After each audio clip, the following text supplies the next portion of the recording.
back to Ryan Speaks Geek live and sort of ready. Because let's be honest, when am I ever ready? Actually, I need to change my glasses because it's the one that makes it look like I don't actually have glasses, and then no one knows who I am. It's like a really crap version of Clark Kent on set. There we go. Now everyone knows who I am. That's good. We're recognized. Okay. So, Joby1 in the comments. How you doing? Good to see you. Stugs, good to see you as well. Thank you very much for coming in for the live. And you're probably wondering, well, you're not wondering who I've got on the live because I put it in the title. So if you are wondering, then your reading skills are lacking. Anyway, I have got the one and only Greeblerelf. Well, yeah, you're thinking like, Christmas is done. We're done with the elves. Nope, there's one more elf to come onto the channel. And he's got a gift for everyone, so I'm going to bring him in now. Bonjour. Hey, how's it going? Welcome to the show. I say that as if like, awesome. Yeah, as if like, there was going to be like a showgirls come down and like you had a theme song or something. But no, it's just me with my cup of tea. Sorry. Yeah, right. Thanks for having me on. I love it. I look through some of your other shows on YouTube. It's really cool. So I feel like I'm in the right place. I'm in the right place. Although my dungeon is not nearly as kitted out as yours is. I'm looking behind you there. I see, like, I want everything. It looks awesome. It's a really great complete lie. Complete lie. Like, I've done this bit, and then right. Look, look. I'll do it. Look, watch. Oh yeah. It's all in boxes at the moment, and this is a complete lie. Anybody who's listening to this right now, their basement looks the same, and they're probably in it. So, yeah, this basement actually just got finished. So I had to stop making for like 4 or 5 months while we did this renovation project. It was hell, and but finally I had walls and ceiling and lights. So a little more human. Well, I mean, like, clearly someone has got the skills to be able to install lights and such things. Well, well, that's another story. We hired a contractor. It did not go well. Anyway, it's so done. I did it myself. Yeah, I didn't do it myself. I'm not that guy. But it's awesome to be on. Thank you for coming. So if you've seen my other videos, I have a very, very informal sort of thing. I'm not super polished. I'm a guy that looks borderline homeless with a Blockbuster hat, as we've established. That's sort of my thing. I love collect like my Star Wars. I love collecting. One thing I wanted to do with the channel is I really wanted to highlight that these people that like yourself, like these artists who are making these really unusual and awesome things, expanding the hobby. That because a lot of people collect your vintage, and then you're finished at a certain point, and there's only so much you can do. And then now in the age of 3D printing, modeling, design, even before that, like resin pouring, we're now in an age where Star Wars collecting has become so exciting, and even in vintage Star Wars, because there's new vintage stuff, new creative work, so people can make their own things that are in their head, they can now make fully and realize. And I really want to sort of highlight people like yourself, so that's why I appreciate you coming on, because I followed your Instagram, and it's insanely good stuff. Oh, I really appreciate it. It's been, I as a boy, I was very into toys. I'm sure everyone listening to this was, but it wasn't just the toy itself. I sometimes think I love the Kenner, I guess over there were they Kenner or were they Palatoy? I don't know, but like the little inserts, the little magazine that it came with, where you could look at the little other column toys. A, little column B, bit of both.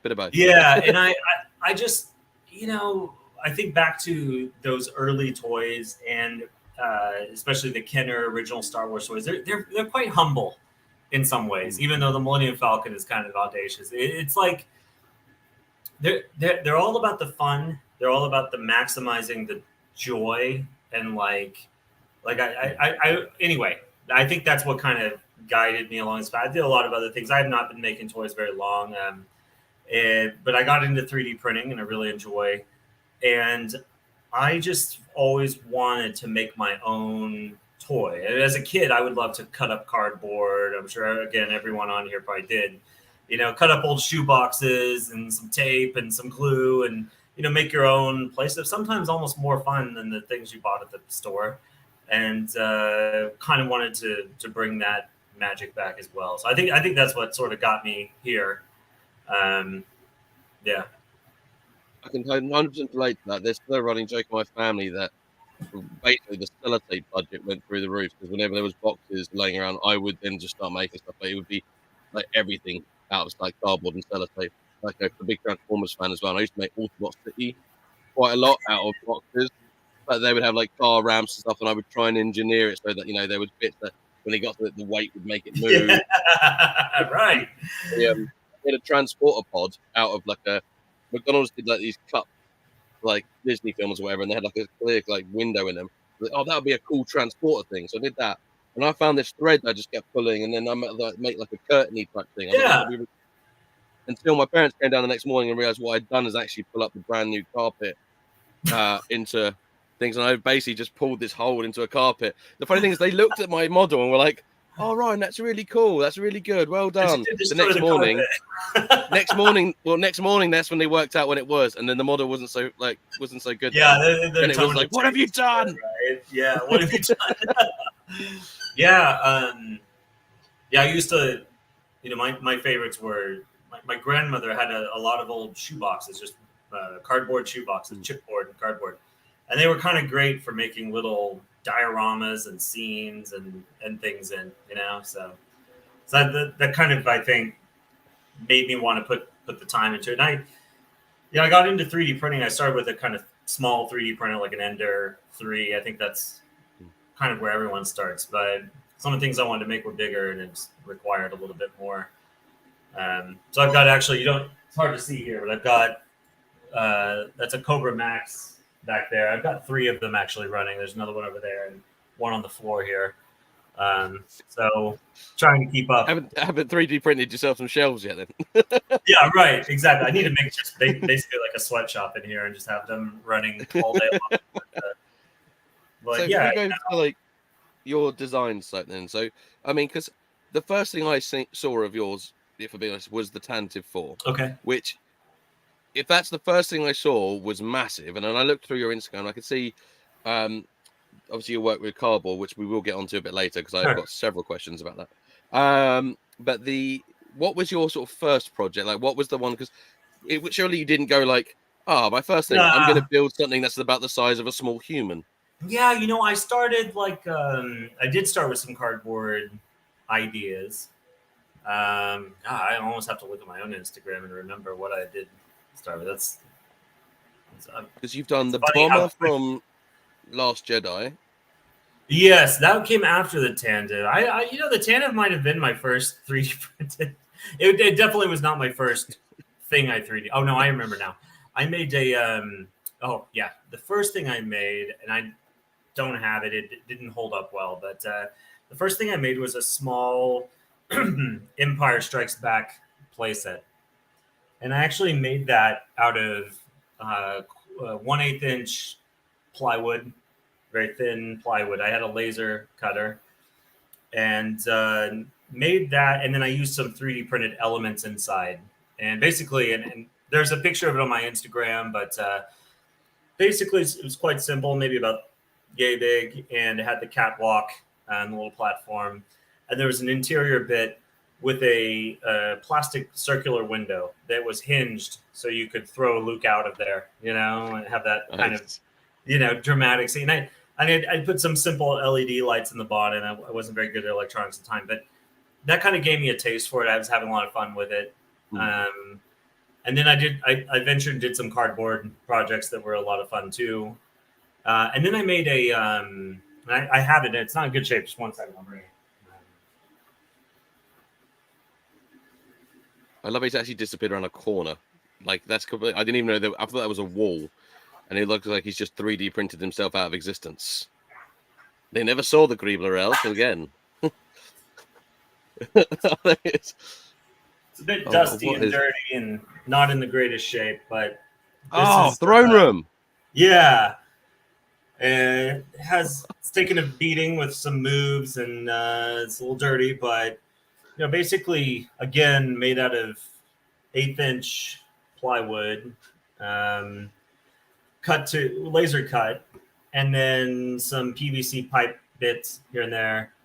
And this back here is 3D printed. The chair is 3D printed. And I do like the decals. At this point, I was using a nearby commercial printer to print them um, on cardstock in color and just kind of glue them in place. But I've since switched to a guy or a company that does them on sort of like vinyl decals, kind of a slick color. Mm. So that was fun, kind of got me a taste. But what I struggled with at the time was that it's labor intensive because you want to make that whole thing, but to 3D print that, especially with like an Ender 3, I mean, that it's too big, it's very slow and tedious, and I could not.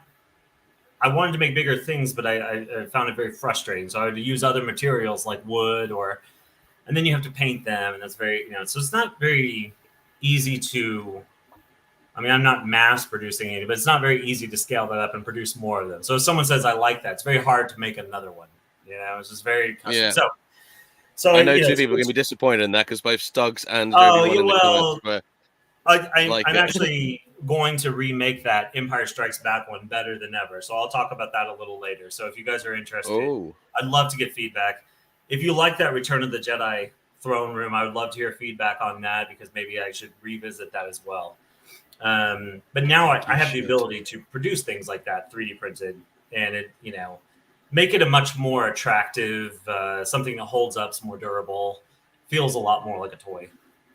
So when it comes to something that scale, do you have to effectively bisect the design into smaller parts to then be able to fit together? What's like the maximum size you can print something these, in what you've got? The 3 Cobra Maxes I'm running right now can each print about a half meter cubed. Oh, wow. Okay. So half meter. Now I'm not saying I want to go print a half meter cube. It's going to be tough.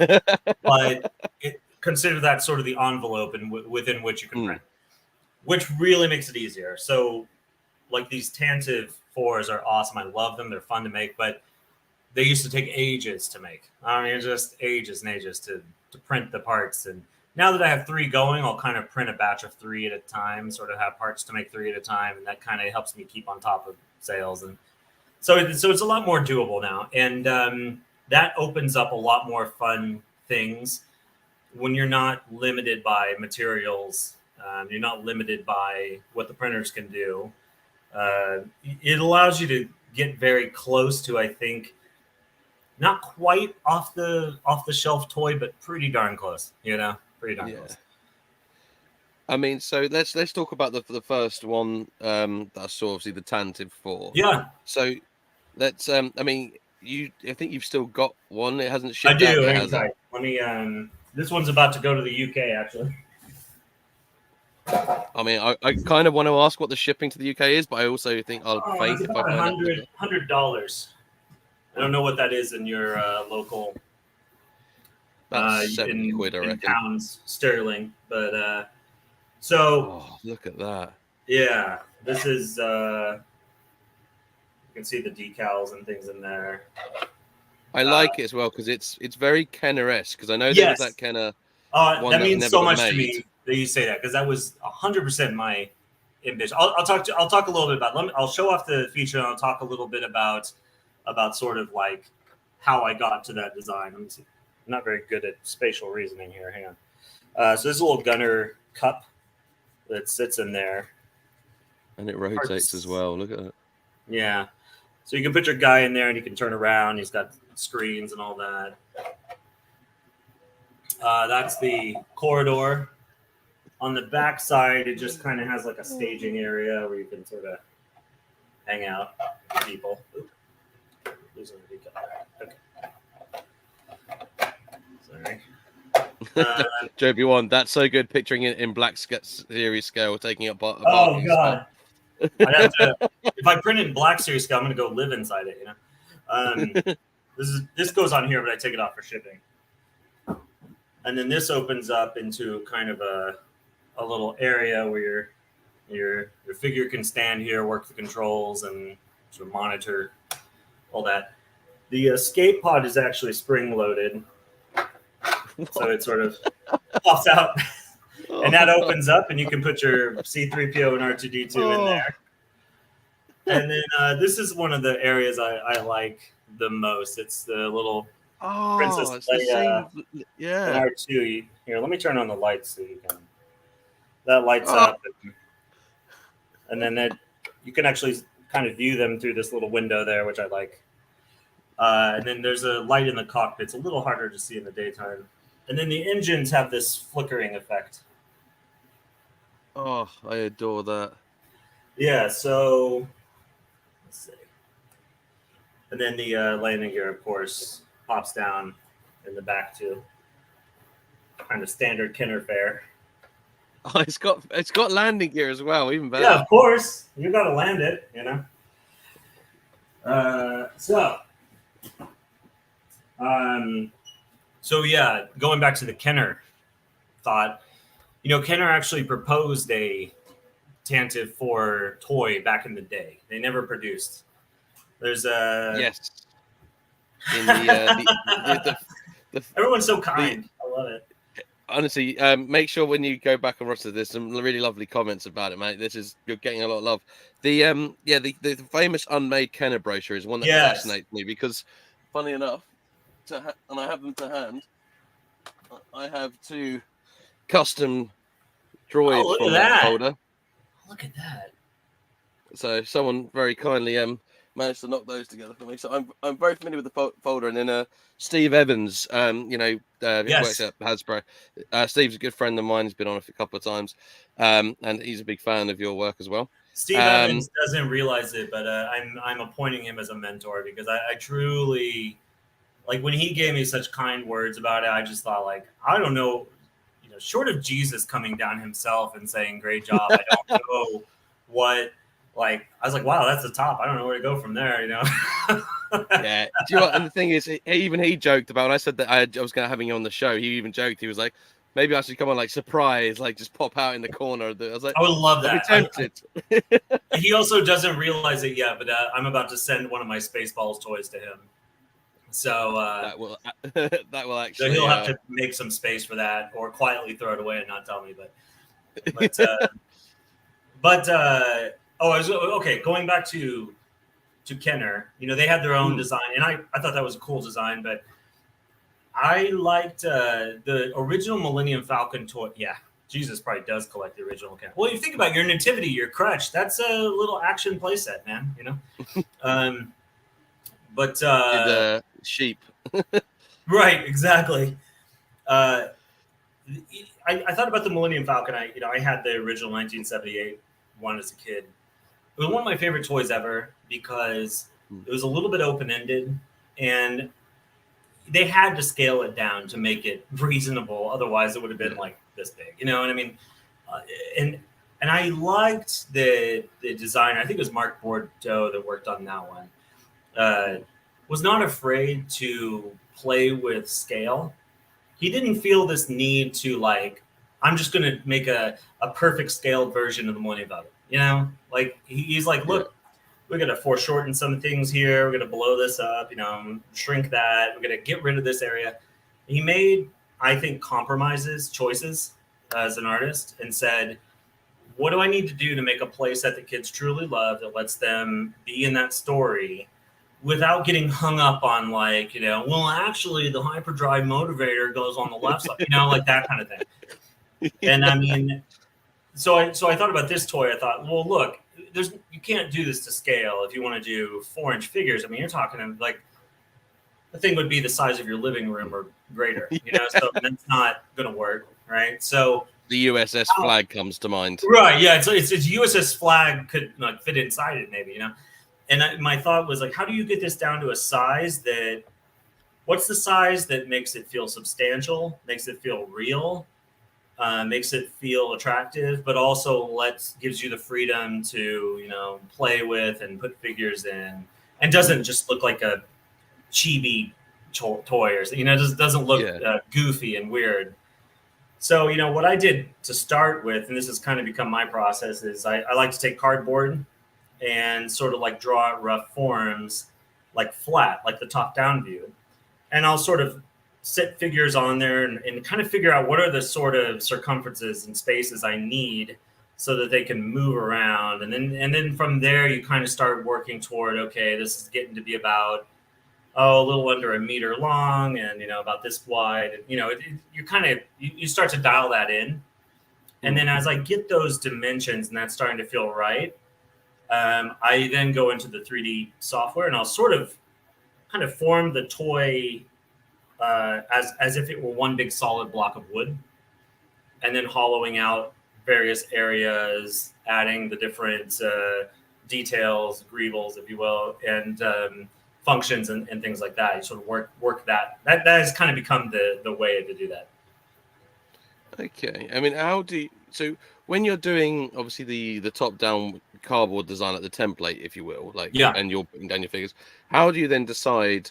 Because obviously I know in the original Kenner one, I believe they did have a little bit in the front, the cockpit was similar to that, and Right. only the back radar dish, I think you could stand a figure in, not sit a figure in, but like just stand him awkwardly in it. I think that's Yeah. all you saw in the original design. So when you're doing yours, how do you decide what kind of scenes you want to be able to, like, from a kid's perspective, I guess, what Yeah. scenes do you where's the play features? How do you decide what the play features are, where the Sure. display possibilities are? Like, how do you sort of, because there must be bits you must go, that's not feasible, or I might be able to do it, or we can't have Yeah, everything, I guess. that's a good question. I don't know that I have like a great process for that, but I do tend to think of elements I want to have. So the escape pod was one. I felt like there needs to be an escape pod.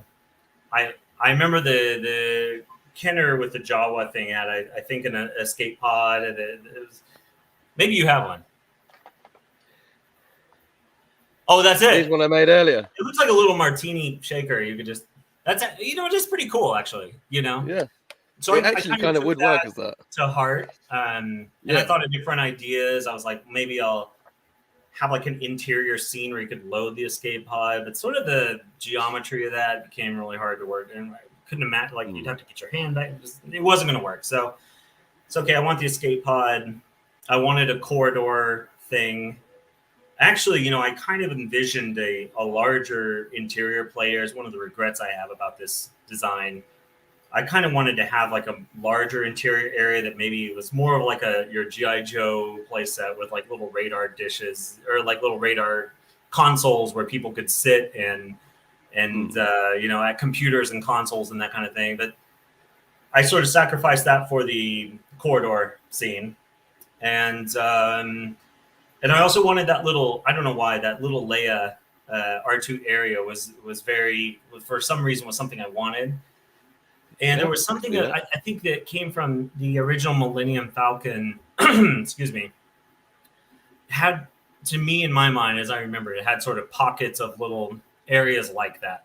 There was like a little chess table area. There was sort of like the ramp area where you kind of got on. And I love some of these comments. People are really brilliant. Do check out Joby One, by the way. He does he's a hip hop artist, does some amazing stuff. I'll send you a link over to his profile, but dude's got some great I want to hear tracks. it. I do love to meet other people who just have a passion for things like this and explore their own art. And but anyway, going back to choosing those features, I guess I just sort of came down to the net features I felt like I wanted to have, and how do you sort of build around that. And this is my first large toy I had made, so yeah, I definitely would have done some things different in hindsight, but it worked out, and people like it, and that makes me very happy. So Dude, it's a really perfect blend. What I like about it as well is, like, it's not a carbon copy of the Kenner one we saw in the production catalog, because that itself, for a lot of those, Mark did work on a lot of those. And annoyingly, Steve would say, because Steve was friends with him, and he had that folder just casually sitting on his shelf, Mark, before he passed away. Steve was, I always regret not letting he didn't go and get it. We lost him just this last year, right? He passed away just last year. Yeah, Steve's got some great stories. Talking to Mark, he was a incredible talent, Mark, in the, a lot of those, like you said, amazing features we have in play sets we have to him. So I mean, I can understand that. So when I look at your Tantive 4, it's funny because I can see the evolution, because I almost feel like the one in the production book was like almost like the sort of the smaller scale one, and then your one is like taking the Falcon Yeah. and taking that original design and sort of melding the two. Having that corridor scene is something that probably wouldn't have seemed as important as a kid, and I guess it's that finding that balance between kid, something that Collector you would love as a shelf. kid, Yeah. collector shelf, yeah, Right. like collector and kid, because like Yeah. having the That's a play really features, good for example, point. in the turrets, like there's no need for the turret thing there. It's not seen in the filming, but it's freaking awesome that it does it, and that's the kid part of it. And then having the corridor scene where I can put some Rebel Fleet Troopers, that's the collector side. Like it just ticks all the boxes. I still like my toys to feel like toys. That's the Yeah. big thing for me. Some of these things, and I've had a lot of really wonderful things from a lot of wonderful people, and that's one of the things I do see, which I really enjoy, is when people to keep that sort of kid like element to their approach to design, and I can definitely see that in your Tantive design. I really Very, want to dig very, very into much. that point, that dichotomy between the toy as a sort of open-ended tool for play Mm, versus the collectible. Because even as a kid, I did I did like to sit my toy on the shelf and sort of like admire it, the proportions, the scale. So there was that as a kid too. That was not just a grow up and collect things and put them in a case, but there also was the playing with it. And one of the things this is my own critique of Star Wars, and I think it applies to MCU and a lot of things, is this drive to nail down every detail and cut off all the open ended play. One of my favorite Star Wars things as a kid were the comic books by Marvel. Not because mm. they have anything canon about them. They're wild. Star Wars hadn't been nailed down. It's the Wild West. It could, Chewbacca's riding around in a space car, and Han's, like gambling with aliens that look like something out of a '60s drive-in movie. I love it. I love it that the idea that these characters could be open. They could have stories that aren't part of some overarching narrative. They're sort of just on their own.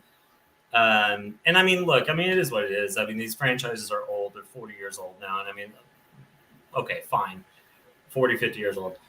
But I do think that I think that's something that's always on my mind is magic. Like, I think toys should have an element of magic. I think movies should have an element of magic. And I think some part of it has to be a little bit undefined and open and not nailed down, you know, if that makes sense. Yeah, 100%. And I have this a lot with my collecting stuff. Yeah. I have a very wide range, and my displays, for example, they're loosely got some ideas for scenes, but Sure. realistically, like there's like ice warriors in from Doctor Who in my Oh, yeah. cantina. Yes. I've got two of my favorite things I've got in my cantina scene. I've got a Pac-Man machine and a retro jukebox. Look at that. Look, oh, So, yeah. That totally belongs there, too, man. exactly, because like, what's a cantina and a bar without a bit of music and a games machine, right? So Yeah. like, and I know that's not canon to the film and blah blah blah, It's not. but it's like, but this is my world, this is my Star Wars adventure Yeah. that I've made, and they said that's the fun of it, and then because like guys like Pally Toys comes up with like these new play sets as well, Mm-hmm. and he's done these like really cool designs on the cardboard bit Yes. that's like extra story that's like it's not Yes. necessarily canon, it's its own design, it's very Palatoy. It's just such a great I thing to love see. those cardboard inserts from the Palatine. Those were not as popular, I think, in America, but I think the Empire Strikes Back one may have been here. Perhaps sold under Kenner, I'm not sure. But someone should fact check that. But it was I loved that about the original Kenner designs too. Like the Millennium Falcon, the back of that open area in the back, it has that sort of cardboard insert or paper stock insert, and it's got some artwork on it, and it just kind of gives you the idea that it goes on. There's something in there, Just around the And corner. I actually tried to incorporate that in the radar area. I don't know if you can see.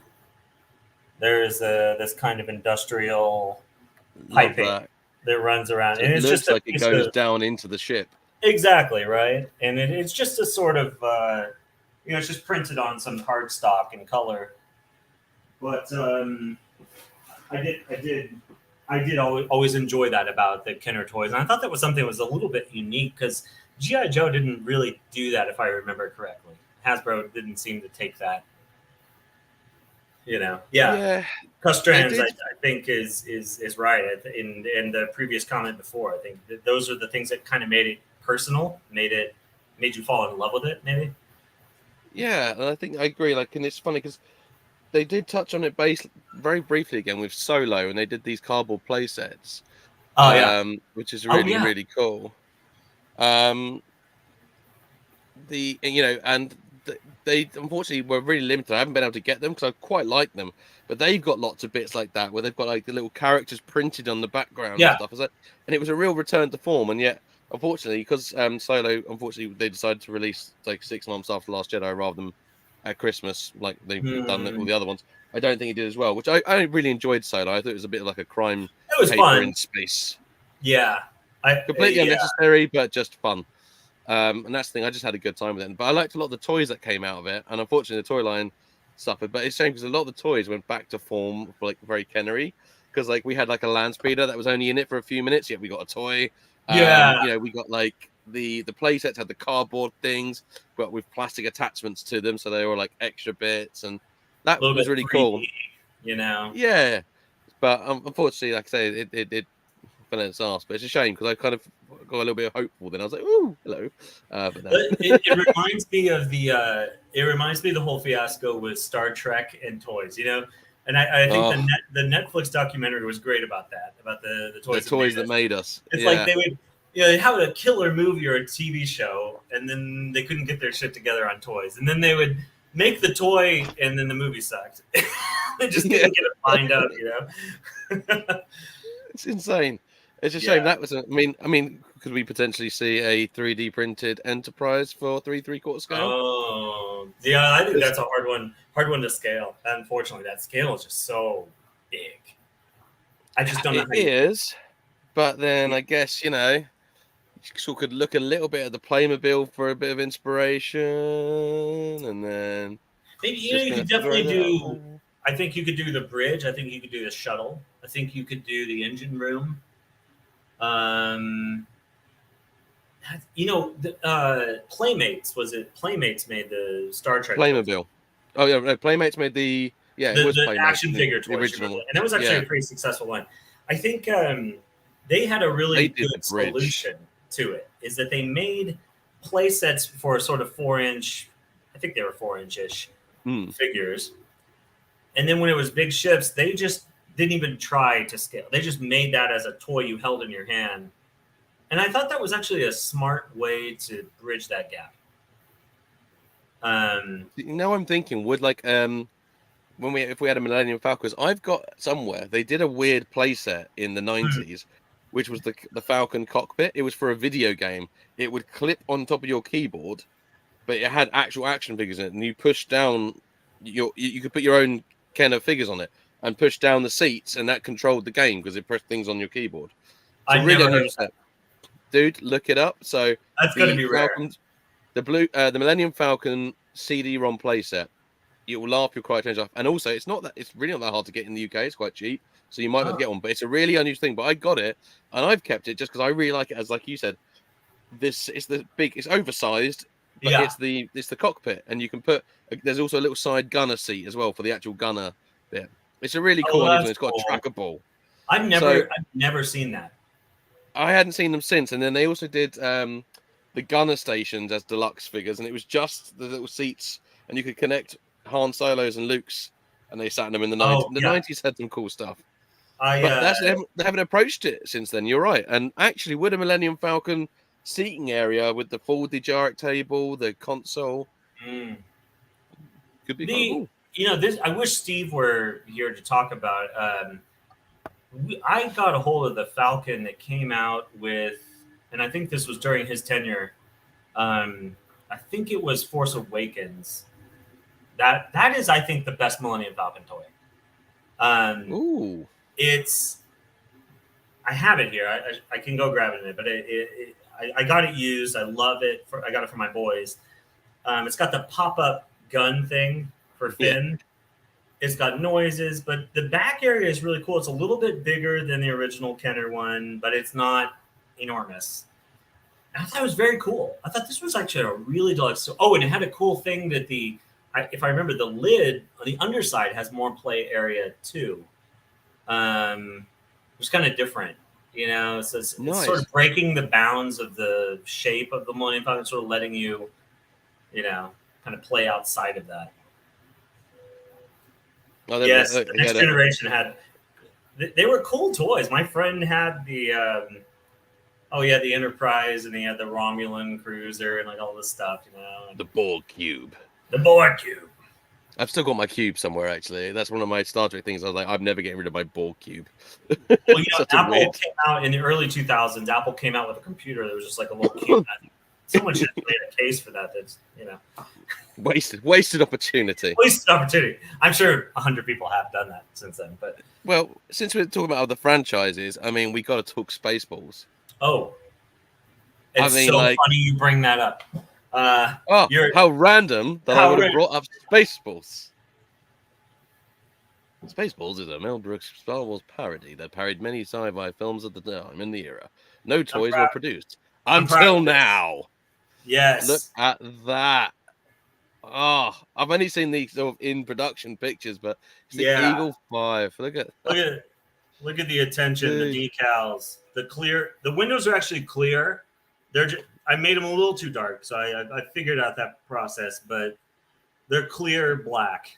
Let's call it. How the hell do you make clear black windows? Well, yeah, that was a challenge. So what I did, I have a resin printer, and no one that I could find made a tinted black or smoked black window resin. So I used clear, and I mixed it with a little bit of an industrial dye, a black dye, and got that tinted color. And then I worked out the process of getting them shiny and all that. So, but the cool thing about this is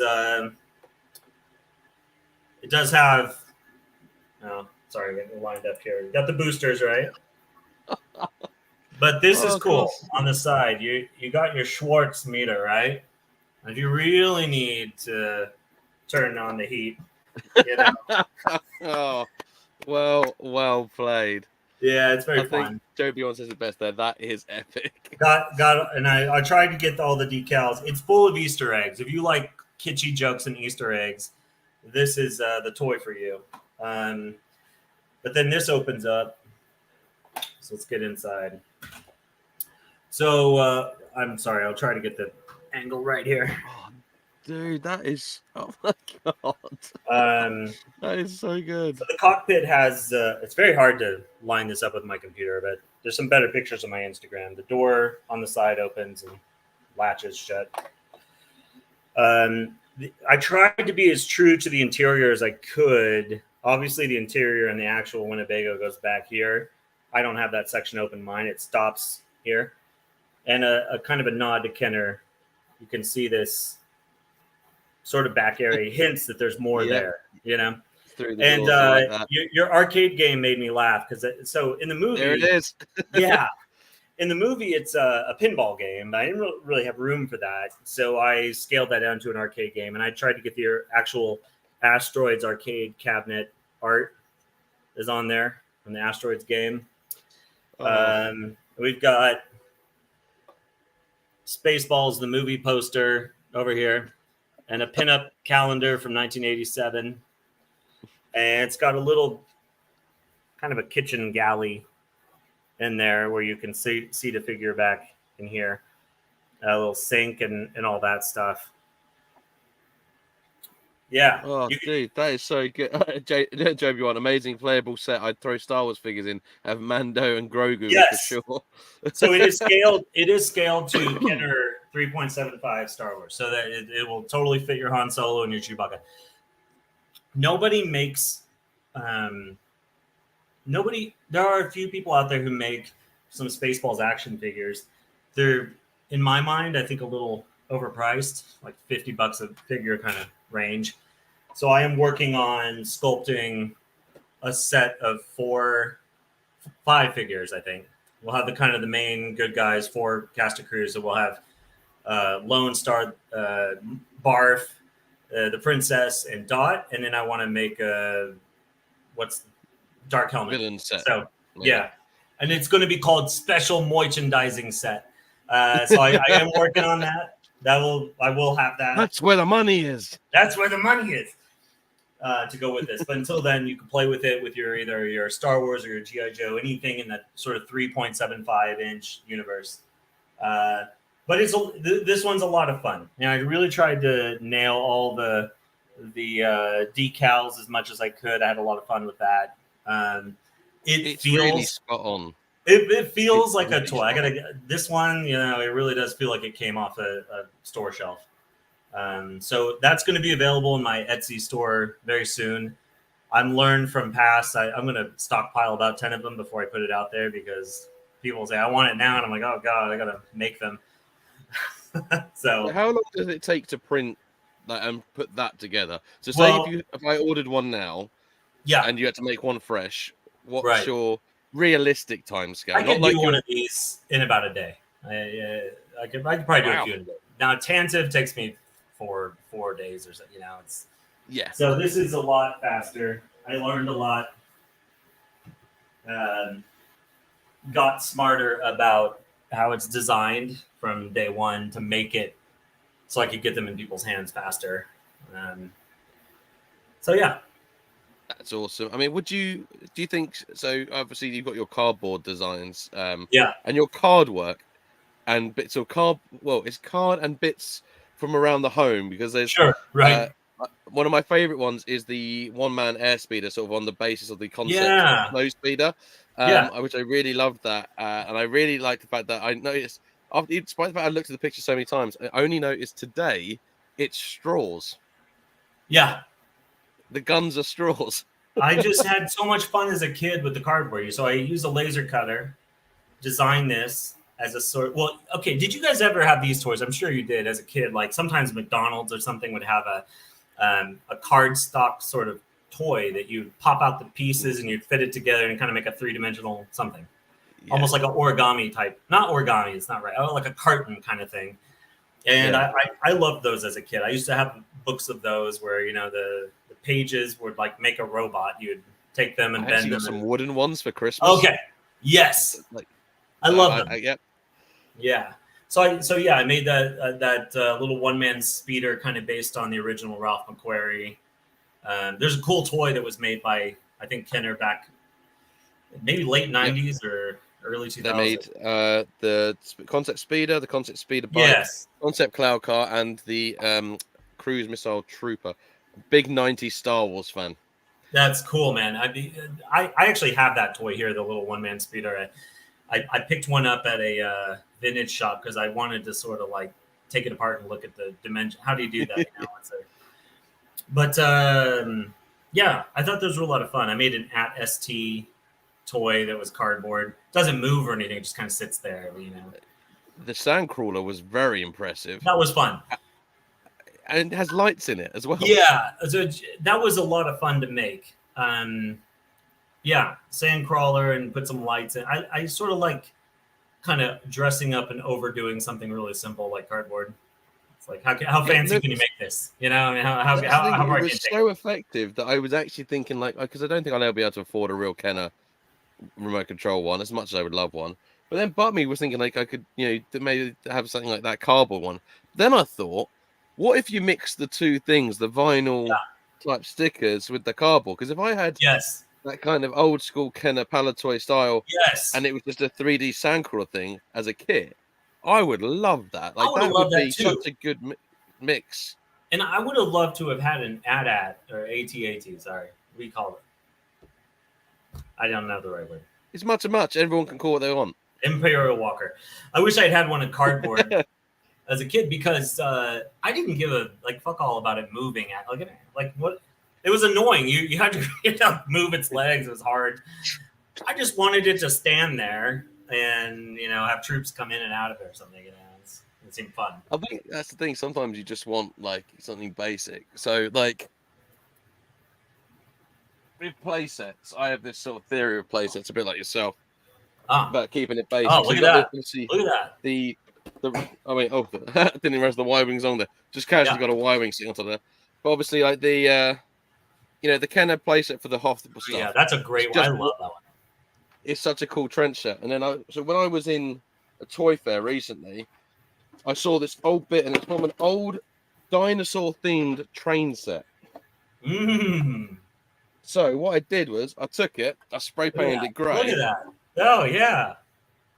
And I've made it an Imperial compound. I use stickers from the This Star is Destroyer. Exactly what I'm talking about. Exactly this. Little speeder bike bay at the back. Yeah. That's where the track should have gone. So I turned that into a speeder bike bay. But it's basic. But I thought it was just, even before I painted it up, I was like, that's really Kenner. Yeah, it does feel Kenner. And that's my little Imperial compound. There was something about the economical way they use detail that I think gives it a distinctive look. It's like that was half the thing. Like, where I was going to put some of the stickers, not too many stickers. Yeah, but a bit like your Tantive 5. Like therefore, it's not too many stickers. It's just about where they are. Yeah, they're like inside the tube. There's not like loads on the outside. Or they're trying to. Yeah, it's like it's just kind of hinting at what it is, Yeah, that's it's very cool to see those. I never had those as a kid. I wanted them though. Yeah, I had some because I was a fortunate thing. So when I was so I was born in 1990. I know you're probably shocked because I look like I'm about 50. But hard life. Yeah, hard life. It's hard. Life's hard being a nerd. Same. But when I was growing up with Star Wars, it was when the special editions were coming back into the cinemas. Right. Yeah. So my Star Wars collection really was half new stuff from Kenner coming out in the shops, which was the Power of the Force 2 line, and going down the secondhand market and just buying vintage stuff for like sod all. So and then me and my mum started actually going out and collecting, like and to this day, my mum, bless her, is still just as into Star Wars as I am now, and she sort of finds. Whenever there's a cool collection, I've sent her your stuff already, and she's like loves it. And this is the woman who made me my Tauntaun. Look at that! It's awesome. I show this off like every live stream, every guest I have. I show this. This was a McDonald's Happy Meal camel toy. My mum cut the front legs off and sewed them to the head and made me a. Yeah, but it's special, man. It is, but this is the genius part of it, because it's soft toy. Yeah, you could pinch it between legs. Yeah. It just, to be fair, I've just taken one that's got like a break apart leg system on it, but they can ride it. That's great. It also could be just that little thinking. A background animal in your, cantina scene, or, just like I think I'm going to put it on Endor. It's going to be called a fawn form. Yeah. So that's what and this is another McDonald's toy turned into an Imperial droid. What is that? It was bright yellow and blue, and it was to do with like space.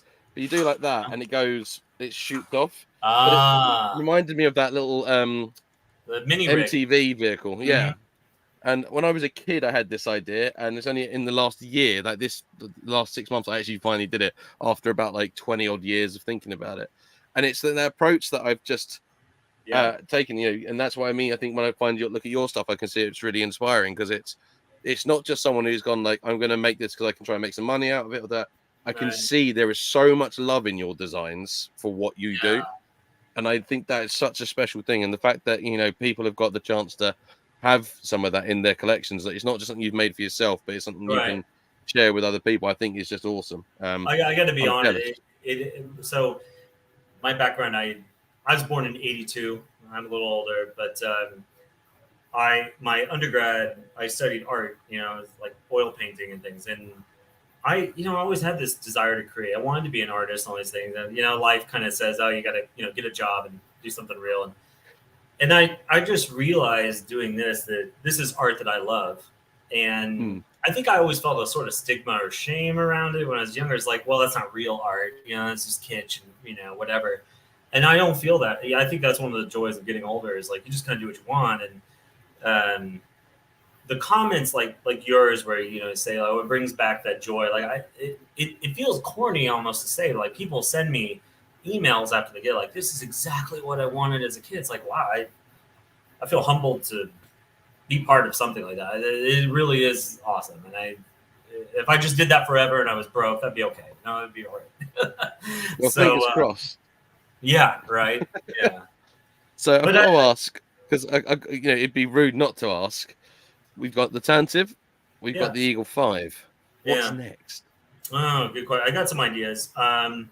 Actually, I wanted to talk to you. I want to get feedback from people about what they want, because I do want to scratch an itch, But a few ideas that are top of mind right now is I've been looking at making an at ST toy that actually walks.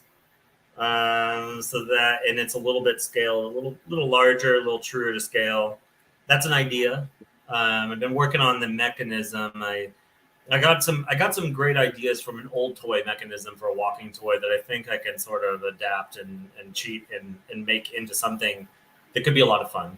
Um, that's one idea. Another idea is the Empire Strikes Back dual playset. I'd like to make one that's production, but I'm trying to kind of feel out if it, just because it takes time to do. I do want to make something that people actually want, and it's not. I already got 10 of them. Don't need that. Yeah. Do you know what? I think you're spot on with the Cloud City poster because it's one of those things that's weirdly criminally underdone.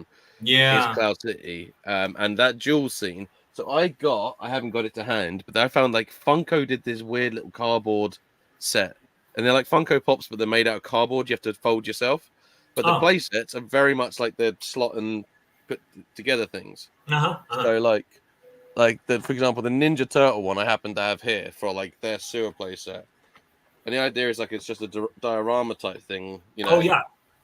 and it all slides together. So it's two different That sides. kind of But there's reminds me of the original sewer playset from Playmates, which had that cardboard.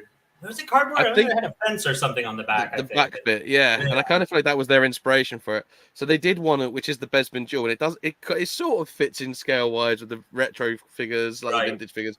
But I still, to this day, have always wanted, even since I was a kid, wanted that scene. So I used to try and make that out of cardboard. I tried to make the railing out of toothpicks. Yes. And then I like stabbed one through my finger, and then my mum said I couldn't do that anymore. But so, but What? I Let know me like Retro show Blasting, for you. example, did a great video on that because again, it's such a lacking thing. They did the micro scale things in the 80s for Yes, Empire, I do and remember that. like Yes, you see that, and you're like, oh, just wanted why that. can't I have that? Yeah, I just wanted that, but bigger. Am I able to share my screen here? I think you can. I think you can. It comes up. So I'm still There we getting go. used to StreamYard. So to try sharing, let's see if it works. Are you able to see mine? Oh wait, here we go. Hang on. What if I do this? How about this? Okay. So let me bring this Oh, up. look at that! I can do that. That is good to know for future. So this was the one I made out of wood and other material. Oh, nope. Here we go. Sorry. But here we go. Okay. That was it. That kind of gives you an idea Love it. of the scene. Now I'm wanting to do something I think bigger. I was thinking maybe a kind of two-tiered platform. That's the window, Oh, right? love that.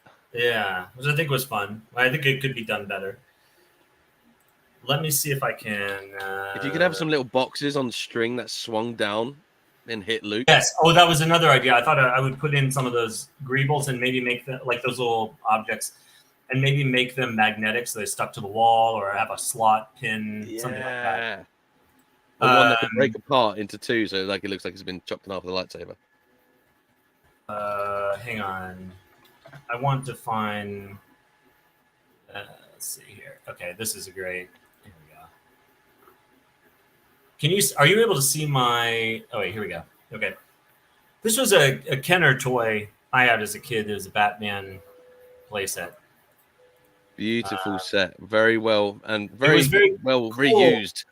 Well, the cool thing about it was that sort of hinged opening design. It all kind of compacted down into this front piece, and then it was built in such a way that and this has a similar thing. It had these windows in the top you could break, and it just had a lot of like I don't know, it just had a lot of areas for play, and I thought maybe some mechanism kind of like that, or some design like that, Like a could be concertina.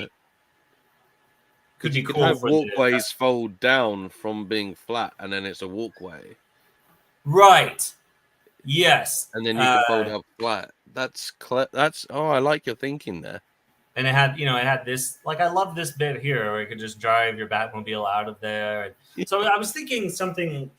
I'm not sure if it will fit with the the Cloud City Dual playset, but I've been thinking about another Cloud City playset that was more of the sort of interior white, shiny shopping mall area of Cloud City.